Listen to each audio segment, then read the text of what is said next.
د خوړلو نه بعد د خدای پاک شکر ادا کول. حضرت پیغمبر صلی الله علیه وسلم یې رب کریم په دغه ډېر راضي کېږي د خپل بنده نه، ان یأکل الاکلة ان یأکل الاکلة. دلته دوه قسمه نسخې دي. که اکلته شي الفعلة للمرة، ټول خوراک دی چې وکړو په اخر کې د الحمدلله وویلې رب کریم ډېر په راضي کېږي. د خوراک په پای کې ټول چکاک دی وکړو، د چکاک په پای کې دی ویلې الحمدلله، د خدای د نعمت شکر رأس الشکر الحمدلله ده، خدای پاک په راضي کېږي. که اوکلته شي بیا هرې ګولې ته ویلې کېږي، الله په دغه ډېر راضي کېږي چې سړی ګوله تېروي الحمدلله وي.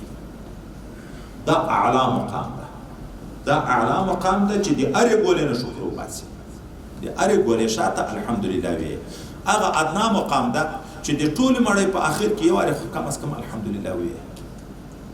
نور ادعیې ماسوره بیا را روانې دي د آخر د الحمدلله الذي اطعمنا وسقانا وجعلنا من المسلمین، دغه چې په مختلفو الفاظو، خو وایي کم از کم چې دومره وویم چې الحمدلله د خوړلو د چکلو پای کې دا ووایي، نو د خدای د نعمت شکر ادا کو او د رب کریم وعده ده لئن شکرتم لازیدنکم. دا یو عجبه دعا ده. الحمدلله د تیر نعمت شکر په ادا کېږي، د آینده غوښتنه ده، بیا ویلو غوښتنه ده.